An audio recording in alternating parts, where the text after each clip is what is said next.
Le réveil sonne à 6 heures du matin, comme chaque jour depuis 40 ans. Marcel Dubois, 75 ans, ouvre lentement les yeux dans sa petite maison de Limoges. Les articulations protestent quand il se lève, rappel cruel que le temps a fait son œuvre. Ancien conducteur de tramway, Marcel a parcouru les rues de cette ville pendant 37 ans, transportant des générations entières d'habitants. Dans la cuisine silencieuse, il prépare son café noir habituel et ses 2 tartines beurrées. La photo de Jeanne, sa défunte épouse, trône sur le buffet. Elle est partie il y a 4 ans, emportée par un cancer foudroyant. Depuis, le silence est devenu son unique compagnon. Le téléphone vibre sur la table. C'est Théo, son petit-fils de 26 ans. Marcel devine immédiatement la raison de cet appel matinal. La voix du jeune homme est hésitante, presque gênée. Il explique qu'il a des problèmes avec sa voiture, que le garagiste réclame 800 € pour les réparations urgentes. Marcel soupire intérieurement. C'est la 3e fois cette année que Théo sollicite son aide financière. Bien sûr, Marcel accepte. Il a toujours été incapable de refuser quoi que ce soit à sa famille. Sa pension de retraite n'est pas énorme, mais il met de côté chaque mois pour pouvoir aider les siens. Après avoir raccroché, il se prépare pour sa promenade quotidienne dans le quartier. En passant devant la boulangerie, Madame Rousseau le salue chaleureusement. Elle connaît Marcel depuis des décennies, l'ayant vu conduire le tramway pendant toutes ces années. Ils échangent quelques banalités sur le temps qui se rafraîchit, puis Marcel continue son chemin. De retour chez lui, il trouve une enveloppe dans sa boîte aux lettres.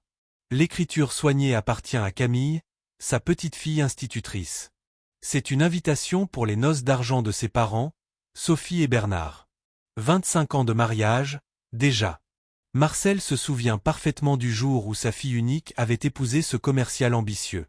L'anniversaire aura lieu samedi prochain au restaurant Le Cygne Blanc, un établissement réputé du centre-ville.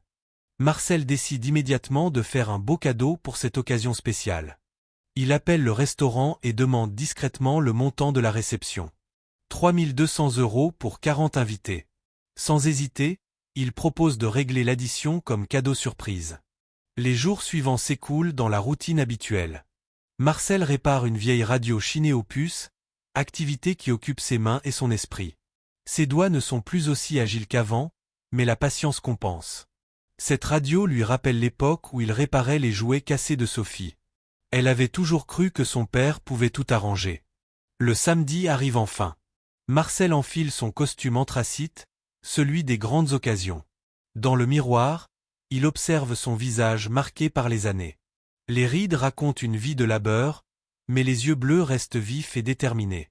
Il achète un bouquet de roses blanches chez la fleuriste du coin avant de prendre un taxi pour le restaurant. Le Cygne Blanc brille de 1000 feux. Les invités sont déjà nombreux dans le hall d'entrée. Marcel reconnaît quelques visages, principalement des collègues de Bernard et des amis de Sophie. Sa fille le repère immédiatement. Son expression passe de la surprise à une forme de contrariété mal dissimulée. Elle s'approche, l'embrasse rapidement sur la joue. Marcel lui tend le bouquet, qu'elle pose négligemment sur une table voisine. Bernard arrive, déjà éméché, l'haleine chargée de whisky. Son regard est froid, presque hostile. Il marmonne un vague remerciement pour leur présence, puis suggère à Marcel de ne pas s'attarder, prétextant que la soirée est réservée aux amis proches. Marcel sent son cœur se serrer. Il tente de discuter, rappelant qu'il a reçu une invitation officielle. Camille s'approche, visiblement mal à l'aise.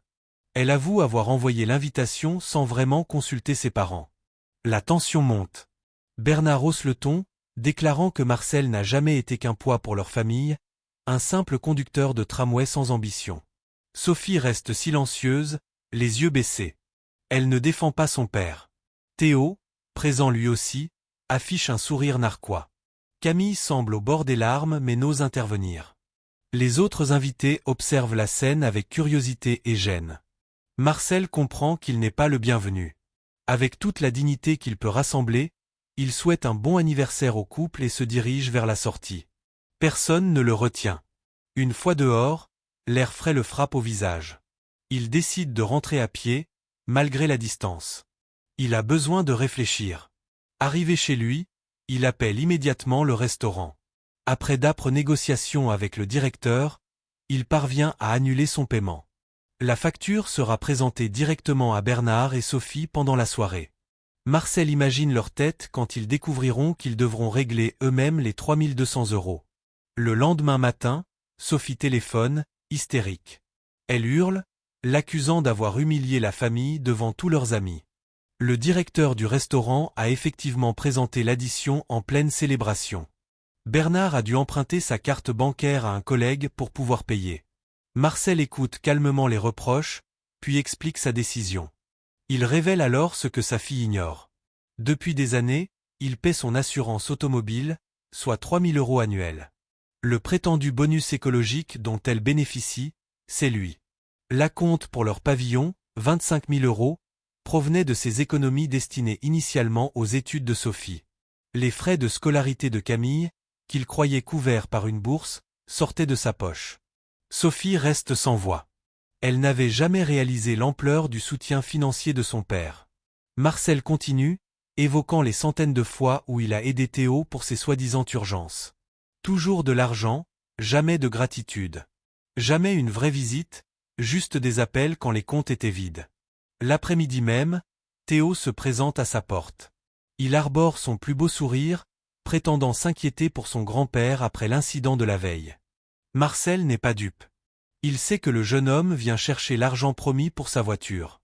La conversation est brève. Marcel refuse catégoriquement. Théo laisse alors tomber le masque, l'insultant copieusement avant de claquer la porte. Le surlendemain, c'est la famille au complet qui débarque. Bernard, Sophie, Camille et Théo. Ils ont appris que Marcel a pris rendez-vous chez le notaire pour modifier son testament. L'ambiance est électrique. Bernard exige des explications. Sophie pleure, accusant son père de vouloir les punir. Marcel reste calme. Il annonce sa décision de vendre la maison et de s'installer dans le sud, près de Nice. Il compte profiter de ces dernières années, voyager peut-être, rencontrer de nouvelles personnes. Sa maison vaut près de 300 000 € dans ce quartier prisé de Limoges. Cet argent lui permettra de vivre confortablement. Bernard explose. Il menace de contester le testament, d'invoquer la sénilité. Marcel sourit tristement. Son notaire a tout prévu. Un certificat médical atteste de sa pleine capacité mentale. Des témoins ont assisté à la scène du restaurant. La famille n'a aucun recours légal. Sophie tente une dernière approche émotionnelle. Elle évoque les souvenirs d'enfance, les moments heureux. Marcel l'interrompt doucement. Ces souvenirs, il les chérit, mais ils appartiennent au passé. Aujourd'hui, il veut vivre pour lui-même, non plus à travers les autres. Camille, en larmes, murmure qu'elle l'aimera toujours. Marcel la serre brièvement dans ses bras, lui glissant qu'elle sera toujours la bienvenue, mais seule, sans ses parents. C'est la seule de la famille qui semble éprouver de véritables remords. Après leur départ, Marcel s'installe dans son fauteuil. Étrangement, il ne ressent ni colère ni tristesse, plutôt un immense soulagement. Pour la première fois depuis la mort de Jeanne, il envisage l'avenir avec optimisme. Le lendemain, il contacte une agence immobilière. La maison sera mise en vente rapidement. Les semaines suivantes sont consacrées aux préparatifs. Marcel trie ses affaires, garde l'essentiel, donne le reste. Il retrouve de vieilles photos de Jeanne jeune, des lettres d'amour qu'ils s'échangeaient. Ces souvenirs-là, il les emportera. Sa voisine, Marguerite, une veuve de son âge, l'aide à emballer ses affaires. Elle comprend sa décision, l'encourage même. Elle-même envisage de rejoindre sa sœur à Bordeaux. Ils parlent de leurs projets respectifs, de cette nouvelle liberté qui s'offre à eux malgré leur âge avancé. La maison se vend rapidement, au-dessus du prix espéré. Marcel signe chez le notaire avec un sentiment de libération. Sophie tente un dernier appel, larmoyant, implorant le pardon.